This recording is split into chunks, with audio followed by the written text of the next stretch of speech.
Yes.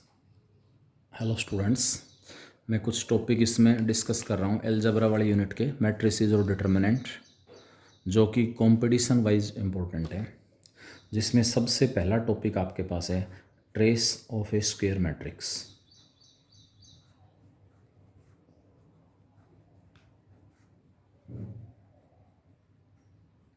Trace of A square matrix.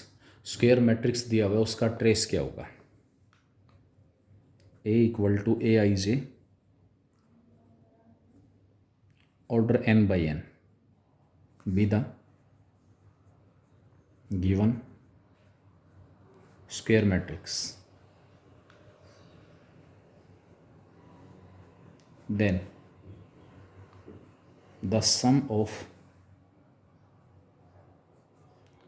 all diagonal elements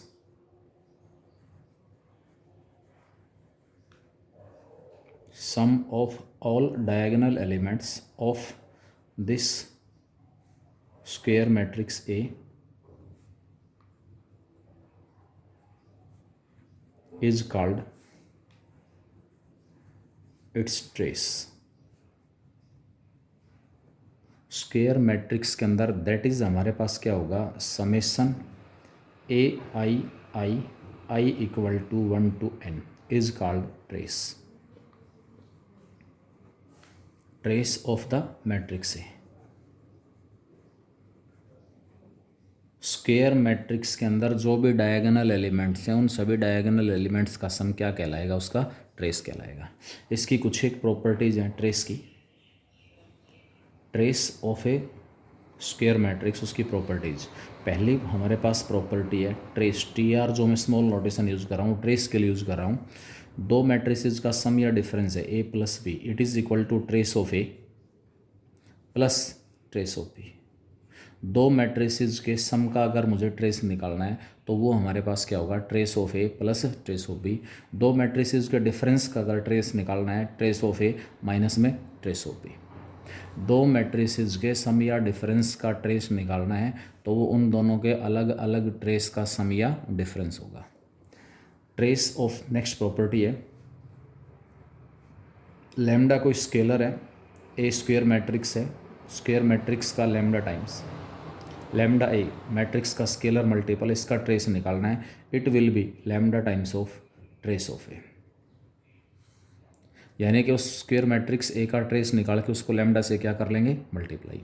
और एक property इसके अंदर हमारे पास गिवन है trace of a b, trace of a b equal to trace of b a. A b और b a जो दो मैट्रिक्स हैं, उन दोनों का ट्रेस क्या होगा? सेम होगा, कोई फर्क नहीं पड़ेगा। सेकंड इसमें टर्म है conjugate of a matrix. Conjugate of a matrix, ये हमारे पास इसमें डेफिनेशन है। Conjugate of a matrix A is denoted by, notation है ए के ऊपर bar, A bar. It is a matrix and it is a matrix obtained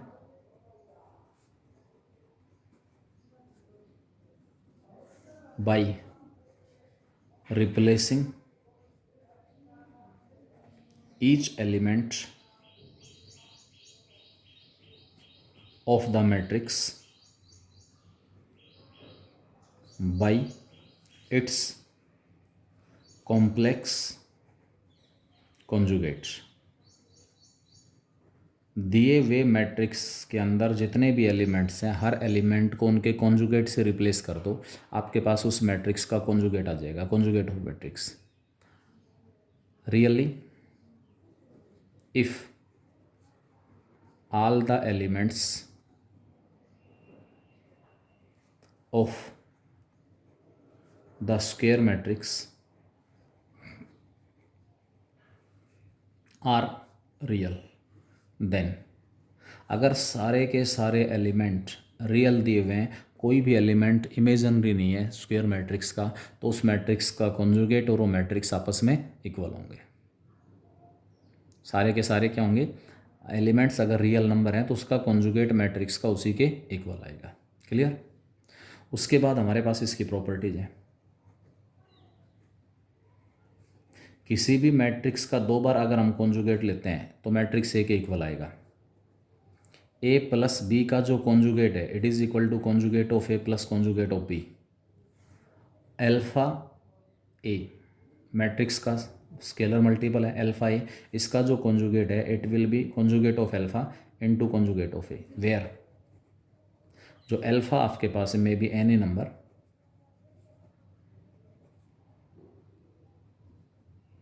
real और complex. If alpha is real then जो alpha A का conjugate है it will be alpha times of conjugate of A. As alpha real है तो alpha का जो conjugate है वो एल्फा के इक्वल आ जाएगा। Clear.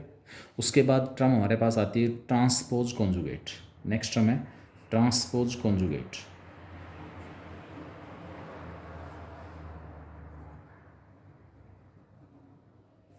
Transpose conjugate of a matrix, it is the transpose of conjugate of a matrix। पहले हमने मैट्रिक्स का कॉन्जुगेट निकाल लिया, उस कॉन्जुगेट का ट्रांसपोज और ले लो, उस कॉन्जुगेट का ट्रांसपोज। ठीक है, तो वो हमारे पास क्या आ जाएगा, transpose conjugate of the matrix. It is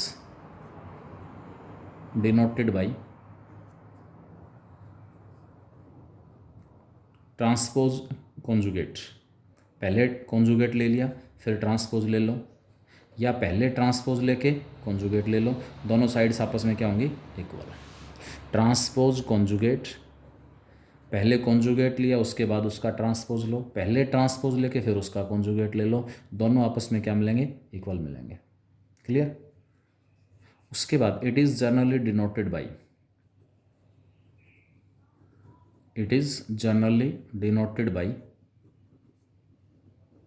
A theta, यानी कि ए थीटा जो हमारे पास वो क्या है, ए कॉन्जुगेट का ट्रांसपोज। कॉन्जुगेट और ट्रांसपोज या ए ट्रांसपोज का कॉन्जुगेट, वो हमारे पास नोटेशन के लिए हम इसको किससे रिप्रेजेंट करेंगे, ए थीटा। थीटा जो यहाँ पर ट्रांसपोज के लिए केवल टी लिखते हैं हम या डैश लेते हैं, तो यहाँ पर ए थीटा का मतलब है ट्रांसपोज और कॉन्जुगेट। क्लियर। अगर सारे के सारे एलिमेंट्स आपको रियल नंबर्स दिए हुए हैं, सारे के सारे एलिमेंट्स, तो उस केस में जो ट्रांसपोज कॉन्जुगेट है वो सिंपली हमारे पास ट्रांसपोज के इक्वल आएगा। सिंपली किसके इक्वल आएगा, ट्रांसपोज कॉन्जुगेट। इसके बाद इसकी प्रॉपर्टीज हैं ट्रांसपोज कॉन्जुगेट की। क्या क्या है प्रॉपर्टीज,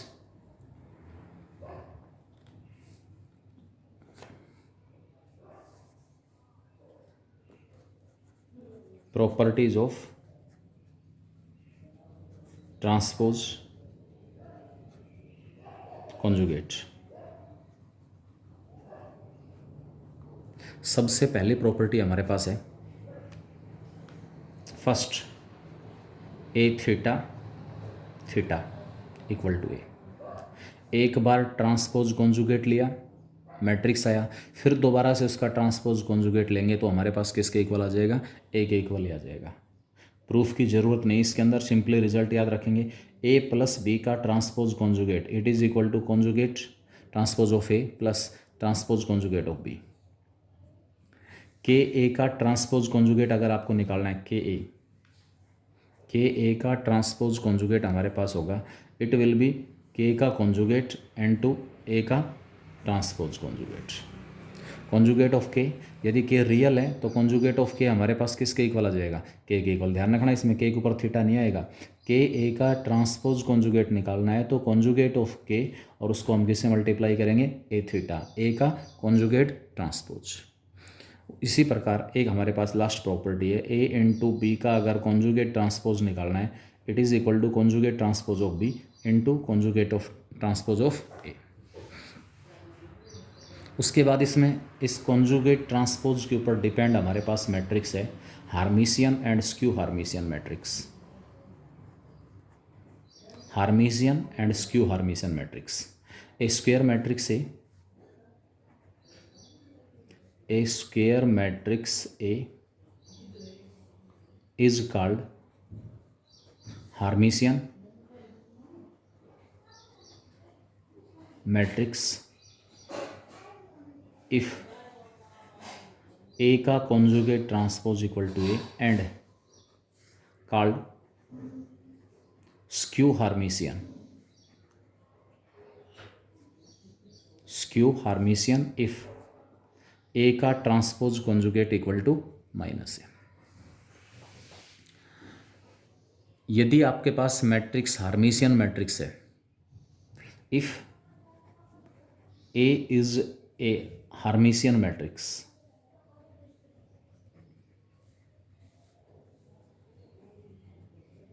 देन जो एलिमेंट्स हमारे पास हैं alpha I J, it will be alpha J I और इसका conjugate.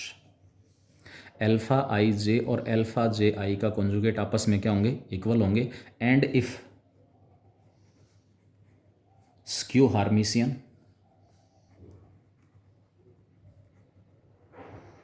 Then alpha I J और अल्फा जे आई में क्या रिलेशन होगा? अल्फा जे आई के कॉन्जुगेट का नेगेटिव. हार्मिशियन है तो अल्फा आई जे और अल्फा जे आई का कॉन्जुगेट आपस में इक्वल होंगे. स्क्यू हार्मिशियन है तो अल्फा आई जे और अल्फा जे आई का कॉन्जुगेट और उसका नेगेटिव क्या होगा? इक्वल. इसको मैं लेफ्ट में लेके आऊँगा तो हमारे पास क्या होगा? 0. क्लियर. उसके बाद यूनिटरी मैट्रिक्स हमारे पास एक दो इसमें आप टर्म्स ले सकते हो. जो डायगोनल एलिमेंट्स हैं of a Hermitian matrix are all reals. Diagonal elements of a Hermitian matrix are all real. क्योंकि आपको पता है इसमें रिलेशन दी हुई है अल्फा आई जे और अल्फा जे आई का कॉन्जुगेट आपस में इक्वल है. ith रो और jth कॉलम का जो एलिमेंट है, अगर मैट्रिक्स हार्मिशियन मैट्रिक्स है तो jth रो और ith कॉलम का जो कॉन्जुगेट है वो दोनों आपस में क्या होंगे? इक्वल होंगे. फॉर डायगोनल एलिमेंट्स हमें पता है कि ये ऐसा क्यों होगा. फॉर डायगोनल एलिमेंट्स के लिए आई और जे आपस में कैसे होते हैं? इक्वल होते हैं. आई और जे आपस में इक्वल होने का मतलब क्या हुआ? इस रिलेशन के अंदर अगर मैं जे को आई से रिप्लेस कर रहा हूँ तो alpha I I equal to alpha I I का कॉन्जुगेट. अल्फा आई आई के कॉन्जुगेट के इक्वल है. इसका मतलब क्या हुआ? इट इज़ पॉसिबल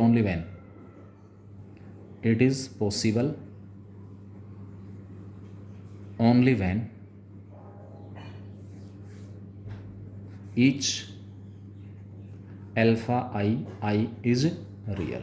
क्योंकि हमें पता है रियल का कॉन्जुगेट उसी के इक्वल होता है. क्लियर. तो आपके पास हार्मिशियन मैट्रिक्स की पहचान हो गई. जो डायगोनल एलिमेंट्स हैं वो तो सारे के सारे रियल मिलेंगे हर हालत में, और जो नॉन डायगोनल एलिमेंट्स हैं अल्फा आई जे और अल्फा जे आई में ith रो और jth कॉलम का एलिमेंट और jth रो और ith कॉलम के एलिमेंट में क्या रिलेशन होगा? वो दोनों एक दूसरे के कॉन्जुगेट मिलेंगे. A12 और A21 दोनों एक दूसरे के कॉम्प्लेक्स कॉन्जुगेट हैं. A13 और A31 दोनों एक दूसरे के कॉम्प्लेक्स कॉन्जुगेट हैं. A23 और A32 एक दूसरे के कॉम्प्लेक्स कॉन्जुगेट हैं. डायगोनल एलिमेंट सारे के सारे क्या होंगे? रियल मिलेंगे. इसी प्रकार diagonal elements of a skew Hermitian matrix. Skew Hermitian जो मैट्रिक्स है आर ऑल प्योरली इमेजिनरी और जीरो. जो स्क्यू हार्मिशियन मैट्रिक्स है उसके जो डायगोनल एलिमेंट्स हैं वो सारे के सारे हमें क्या मिलेंगे? तो प्योरली इमेजिनरी होंगे. प्योरली इमेजिनरी या फिर जीरो. आइदर प्योरली इमेजिनरी और जीरो. यानी कि वहाँ पर आपके पास डायगोनल एलिमेंट्स के लिए क्या होगा? Alpha I I equal to negative of alpha I i conjugate. कब पॉसिबल है?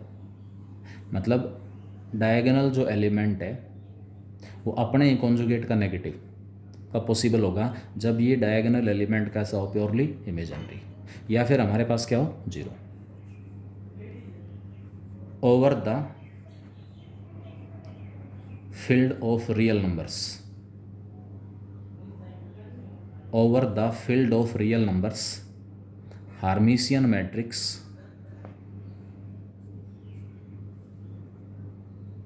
Is a symmetric matrix and skew Hermitian matrix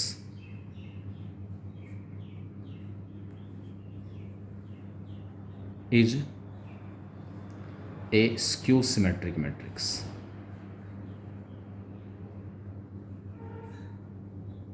मतलब क्या हुआ इसका, अगर दिए हुए मैट्रिक्स के सारे एलिमेंट रियल हैं, एक भी एलिमेंट इमेजिनरी नहीं है, कॉम्प्लेक्स नहीं है, कॉम्प्लेक्स नंबर नहीं है, तो उस केस में हमारे पास क्या होगा, over the field of real numbers जो हार्मिशियन मैट्रिक्स है वो सेम होगा। सिमेट्रिक मैट्रिक्स और हार्मिशियन में कोई डिफरेंस नहीं है अगर सारे के सारे एलिमेंट रियल हैं तो।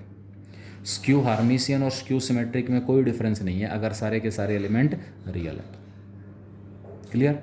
Skew Hermitian is equal to skew symmetric when the elements are real and symmetric equal to Hermitian when the elements are real. Clear.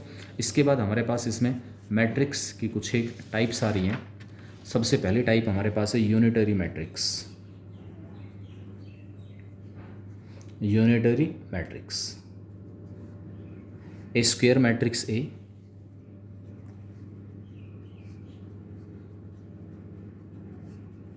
is called unitary if a into a का conjugate transpose, a conjugate transpose into a equal to हमारे पास किसके equal हो, i। कौन सा square matrix unitary matrix कहलाएगा, जिसमें उस मैट्रिक्स को उसी के कॉन्जुगेट ट्रांसपोज से मल्टीप्लाई करें या कॉन्जुगेट ट्रांसपोज को मैट्रिक्स ए से मल्टीप्लाई करें। दोनों केसेस में जो प्रोडक्ट हमारे पास हो किसके इक्वल आ रहा हो, यूनिट मैट्रिक्स के इक्वल आ रहा हो, तो वो मैट्रिक्स हमारे पास क्या कहलाएगा, यूनिटरी मैट्रिक्स। यूनिटरी मैट्रिक्स हमारे पास है। उसके बाद आपके पास नेक्स्ट डेफिनेशन है orthogonal matrix. Orthogonal matrix, orthogonal matrix हम किसको कहेंगे, A square matrix A is called orthogonal. A square matrix A is called orthogonal if A into A transpose equal to A transpose into A equal to unit matrix। किसी भी matrix को उसी के transpose से multiply किया, transpose को matrix से multiply किया, दोनों केसेस में प्रोडक्ट किसके इक्वल आ रहा हो, यूनिट मैट्रिक्स के इक्वल है, तो उस केस में हमारे पास जो मैट्रिक्स है वो कैसा मैट्रिक्स कहलाएगा, ऑर्थोगोनल मैट्रिक्स। सम मोर इन्फॉर्मेशंस रिगार्डिंग ऑर्थोगोनल मैट्रिक्स। जो ऑर्थोगोनल मैट्रिक्स हमारे पास है उसका डिटर्मिनेंट क्या होगा, उसका इन्वर्स क्या होगा, implies a into a transpose का डिटर्मिनेंट, ए ट्रांसपोज इंटू ए का determinant equal to unit matrix का डिटर्मिनेंट। हमें पता है डिटर्मिनेंट ऑफ ए और determinant of a transpose equal होता है, तो यहाँ से ये determinant of A into determinant of a transpose, determinant of a transpose into determinant of a, unit matrix का डिटर्मिनेंट हमें पता है 1 होगा। ये दोनों आपस में इक्वल हैं, ए ट्रांसपोज का डिटर्मिनेंट ए के डिटर्मिनेंट के इक्वल है। इसका मतलब क्या हुआ, डिटर्मिनेंट ए का जो स्क्वायर है वो 1 हो गया और यहाँ से डिटर्मिनेंट ए की जो वैल्यू है वो हमारे पास क्या होगी, +-1। जो ऑर्थोगोनल मैट्रिक्स है वो हमेशा इन्वर्टिबल होगा, उसके डिटर्मिनेंट की वैल्यू या तो 1 मिलेगी या फिर -1 मिलेगी। एंड जो ऑर्थोगोनल मैट्रिक्स है उसका जो इन्वर्स है वो उसी का ट्रांसपोज होगा। अगर कोई भी मैट्रिक्स ऑर्थोगोनल मैट्रिक्स दिया हुआ है तो उसका इन्वर्स उसी मैट्रिक्स के ट्रांसपोज के इक्वल आएगा, क्योंकि जो बी इस कंडीशन को सेटिस्फाई करता है, A into B equal to B into A equal to Y, इस कंडीशन को सेटिस्फाई करने वाला जो बी होता है वो क्या कहलाता है, ए का इन्वर्स। तो इस डेफिनेशन में बी की जगह कौन यूज़ हो रहा है, अगर मैं ए ट्रांसपोज को बी रख देता हूँ तो A into B equal to B into A equal to क्या हो गया, यूनिट मैट्रिक्स। इसका मतलब क्या हुआ कि जो ऑर्थोगोनल मैट्रिक्स है वो हमेशा इन्वर्टिबल होगा, उसके डिटर्मिनेंट की वैल्यू +-1, आइदर +1 और -1। और ऑर्थोगोनल मैट्रिक्स में जो उसका इन्वर्स होगा, ए इन्वर्स, ऑर्थोगोनल मैट्रिक्स का जो इन्वर्स है वो उसी मैट्रिक्स के ट्रांसपोज के इक्वल है। अगर आपको दिया हुआ है कि ए ऑर्थोगोनल मैट्रिक्स है तो सीधा हम क्या लिख देंगे, A inverse equal to A transpose, A inverse equal to A transpose. Clear. Next definition इसके अंदर हमारे पास दी हुई है idempotent matrix.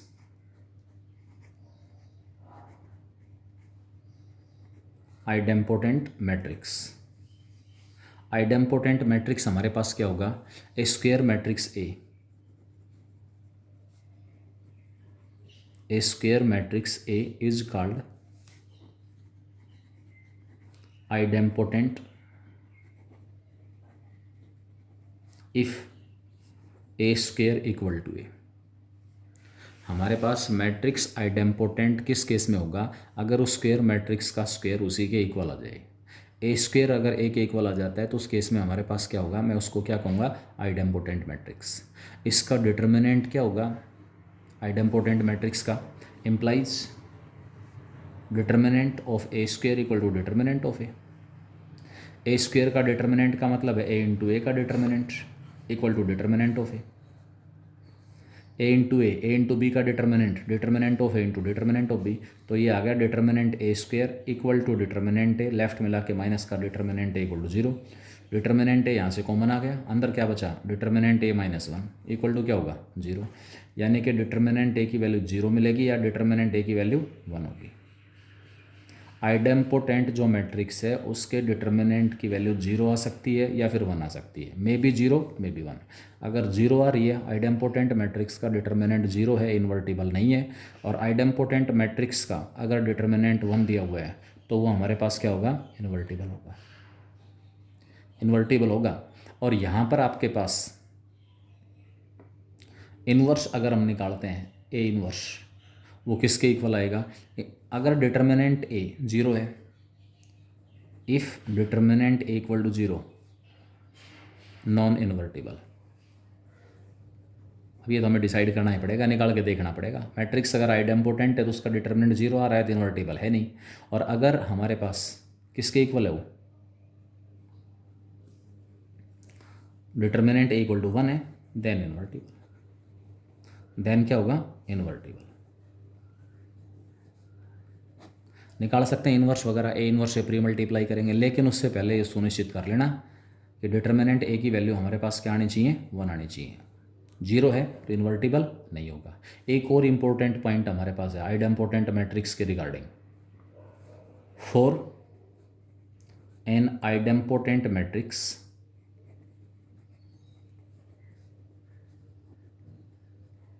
a raised to power n equal to a for all a n belongs to set of natural numbers।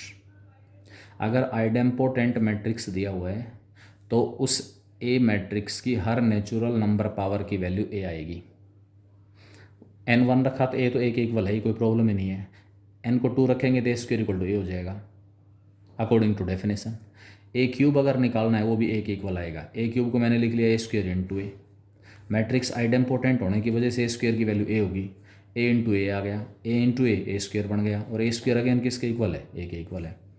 A raise to power 4 निकालना है, A square into A square, A square A के इक्वल है, A square A के इक्वल है, A into A square again equal to A and so on.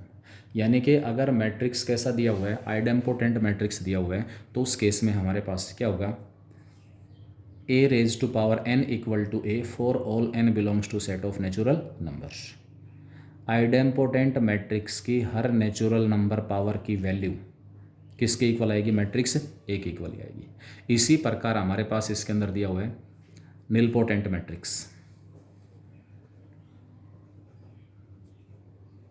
Nilpotent matrix वो हमारे पास क्या होगा, A square matrix A is called nilpotent of or nilpotent with index m with index m if a raised to power m equal to null matrix where m is smallest natural number।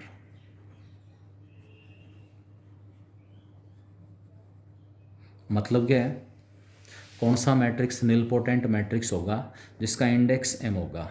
आपने a निकाला, a square निकाला, a cube निकाला, तो एक situation ऐसी आएगी a की list natural number power equal to zero matrix आ गई।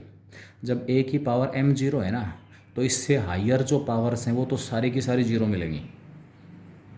भाई a की पावर m जीरो है तो a की power m plus one, a की पावर m इंटू a की पावर m जीरो है तो जीरो इंटू a जीरो आ गया। a की पावर m प्लस टू,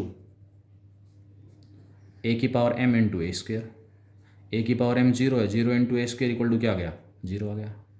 यानी कि m लिस्ट हो स्क्वेयर मैट्रिक्स की list natural number power if equal to zero matrix, तो वो लिस्ट नेचुरल नंबर जो पावर है वो स्क्वेयर मैट्रिक्स का क्या कहलाएगा, इंडेक्स। निलपोटेंट मैट्रिक्स का क्या कहलाएगा, इंडेक्स। अगर आपके पास मैट्रिक्स निलपोटेंट है तो उसके डिटर्मिनेंट की वैल्यू जीरो मिलेगी। Determinant of A nilpotent matrix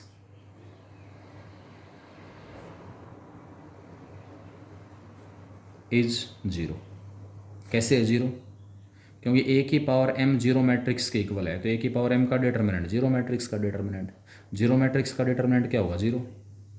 अब a की पावर m के डिटर्मिनेंट को मैं क्या लिखूंगा, डिटर्मिनेंट a की power m equal to zero. इसका मतलब क्या हुआ कि जो डिटर्मिनेंट a हमारे पास है वो किसके इक्वल होगा, जीरो। क्या मतलब हुआ इसका, कि अगर मैट्रिक्स निलपोटेंट दिया हुआ है with index m, index m कुछ भी हो सकता है, स्मॉलेस्ट नेचुरल नंबर, अगर a क्यूब जीरो है तो उससे हायर जो पावर्स हैं वो सारी जीरो आएंगी। a की पावर m प्लस वन भी जीरो, a की पावर m प्लस टू भी जीरो है, तो इंडेक्स कौन कहलाएगा, जो इनमें स्मॉलेस्ट है। निलपोटेंट मैट्रिक्स का जो डिटर्मिनेंट है वो किसके इक्वल होगा, जीरो के इक्वल। आइडेम्पोटेंट मैट्रिक्स का डिटर्मिनेंट जीरो हो सकता है, वन हो सकता है। ऑर्थोगोनल का डिटर्मिनेंट हमारे पास क्या आ सकता है, या तो प्लस वन या फिर माइनस वन। इसी प्रकार यहाँ से हम square matrix A is called unitary, इसका भी डिटर्मिनेंट निकाल सकते हैं। डिटर्मिनेंट ऑफ ए और determinant of A conjugate transpose दोनों आपस में इक्वल होंगे, तो यहाँ से ये जो डिटर्मिनेंट हमारे पास है, एक्चुअल में अगर मैट्रिक्स के सारे एलिमेंट रियल नंबर दिए हुए ना, तो हमारे पास जो यूनिटरी मैट्रिक्स है वही ऑर्थोगोनल मैट्रिक्स बन जाएगा। Unitary matrix will be orthogonal matrix if all the elements are real numbers. Clear. तो ये हमारे पास कुछ एक और डेफिनेशन थी। वीडियो को देखते देखते इन डेफिनेशंस को अच्छी तरह से समझें और नोट करें। ये डेफिनेशन आपको याद होनी चाहिए, याद रखोगे तब पार पड़ेगी। कुछ एक और टर्म्स हमारे पास हैं, differentiation of A determinant, integration of A determinant, summation of determinant, ये कुछ एक टर्म्स और दी हुई हैं। ये मैं अगले लेक्चर में कुछ एक असाइनमेंट यानी कि कुछ एक एग्जाम्पल्स के साथ डिस्कस करने वाला हूँ। क्लियर। तो ये चीज़ें आप अच्छी तरह से इनको सुने, समझें और नोट भी करें।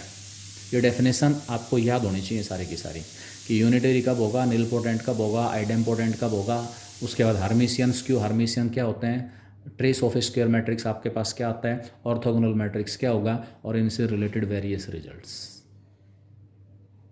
Alright, thank you very much.